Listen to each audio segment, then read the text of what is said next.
வணக்கம் நண்பர்களே, இன்று நாம் காணப்போகும் தலைப்பு என்பது தாராளமயமாக்கல் மூலம் இந்தியா எப்படி வளர்ச்சி அடைந்தது என்பது பற்றி இந்த பதிவில் காண்போம்.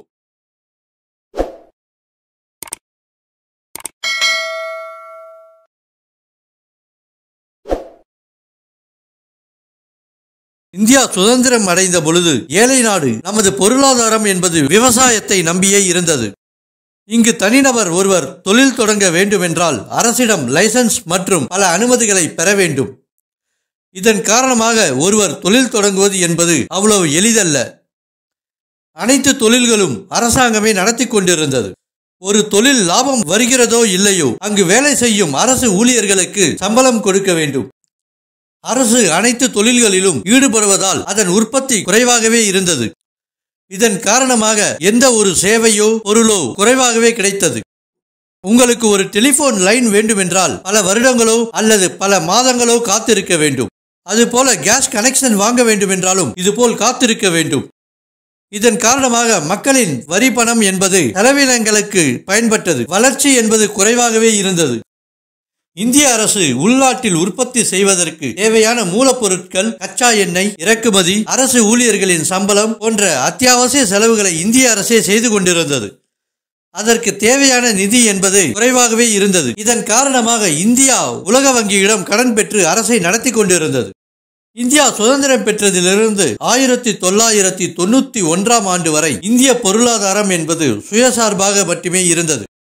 1991 ஆண்டு அன்றைய பிரதமர் நரசிம்ம ராவ் அவர்களும் மற்றும் நிதியமைச்சர் மன்மோகன் சிங் அவர்களும் ஆலோசித்து தாராளமயமாக்கல் கொள்கையை கொண்டு வந்தனர்.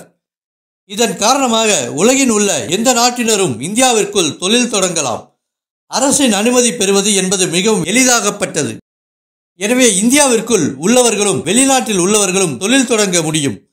இதன் காரணமாக உற்பத்தி என்பது அதிகரிக்கப்படும். அதிகமானவர்களுக்கு வேலை வாய்ப்பு கிடைக்கும். தாராளமயமாக்கல் மூலம் அரசின் கட்டுப்பாடுகளை தளர்த்துவது, புதிய தொழில் தொடங்குவதற்கு அரசு தடையாக இல்லாமல் எளிதாக இருப்பதற்கு வழி செய்வதே இந்த தாராளமயமாக்கலின் நோக்கமாக இருந்தது. 1991 ஆண்டு இந்தியா தாராளமயமாக்கலை அறிமுகப்படுத்திய பிறகு இந்திய பொருளாதாரத்திற்கு புத்துணர்ச்சி கிடைத்தது. புதிய தொழில்கள் தொடங்குவதற்கு தனியார் நிறுவனங்கள் முன்வந்தன. இதன் காரணமாக தொழிற்போட்டி ஏற்பட்டது. வெளிநாட்டு நிறுவனங்களும் முதலீடுகளும் இந்தியாவிற்குள் எளிதாக வர முடிந்தது. இதன் மூலம் ஏற்றுமதி அதிகரித்தது. உலகளாவிய சந்தை உருவானது. நாட்டின் கடன் சுமை குறைந்தது. தனியார் நிறுவனங்களும் வெளிநாட்டு நிறுவனங்களும் போட்டி போட்டு வளர்வதன் மூலம் நாட்டின் வளர்ச்சி அதிகமானது. அனைத்து தொழில்களையும் அரசாங்கம் மட்டுமே செய்ய வேண்டும் என்ற நிலை மாறியது. தனியார்களையும் நாட்டின் வளர்ச்சியின் பங்கு பெற வைக்க முடிந்தது.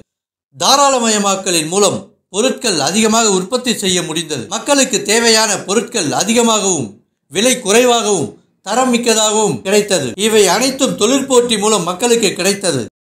தாராளமயமாக்கலினால் கடந்த 30 ஆண்டுகளில் வெளிநாட்டு முதலீடுகளின் மூலம் டெலிகம்யூனிகேஷன், சாப்ட்வேர், பார்மா, பயோடெக்னாலஜி போன்ற துறைகளில் மிகப்பெரிய மாற்றம் ஏற்பட்டது.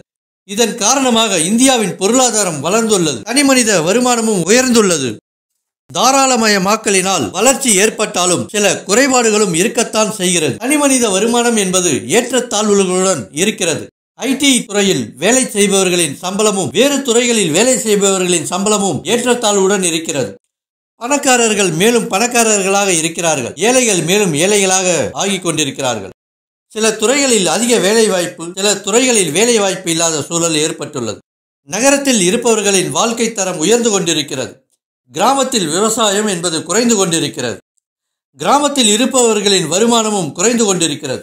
தாராளமயமாக்கலின் மூலம் அனைத்து மக்களும் பலன் பெறவில்லை. எந்த துறை வளர்கிறதோ அந்த துறை சார்ந்தவர்கள் மட்டுமே முன்னேற முடிகிறது. மற்ற துறை சார்ந்தவர்களின் முன்னேற்றம் என்பது தடைப்படுகிறது. முக்கியமாக விவசாயம் என்பது அதை சார்ந்த தொழில்களும் வளர்ச்சி என்பது கேள்விக்குறியாகவே இருக்கிறது.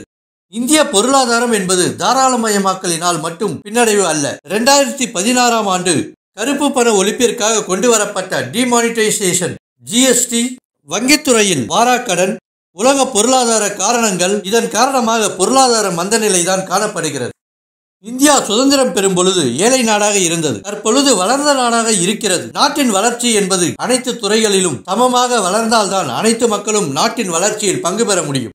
ஆனால் இன்றைய பொருளாதார கொள்கையினால் சில துறைகள் மட்டுமே வளர்ச்சி அடைகிறது, மற்ற துறைகளில் ஓர் தேக்கம் ஏற்படுகிறது. இதன் காரணமாக சில துறைகளில் அதிக சம்பளம், மற்ற துறைகளில் வேலையில்லா திண்டாட்டம், குறைந்த ஊதியம் போன்ற காரணங்களால் மக்களின் வாழ்வாதாரம் என்பது ஏற்ற தாழ்வுகளுடனே இருக்கிறது. நாட்டின் பொருளாதார கொள்கை என்பது அனைத்து மக்களுக்கும் ஏற்ற ஒன்றாகவும் வளர்ச்சி சம அளவில் இருந்தால் மட்டுமே அது அனைவருக்கும் மகிழ்ச்சியாக இருக்கும். தாராளமயமாக்கலின் மூலம் நாடு வளர்ந்திருக்கிறது, ஆனால் அனைத்து மக்களும் வளர்ச்சி அடையவில்லை என்பதே உண்மை. நண்பர்களே, இதுபோன்று மற்றும் ஒரு பதிவில் உங்களை சந்திப்போம். நன்றி.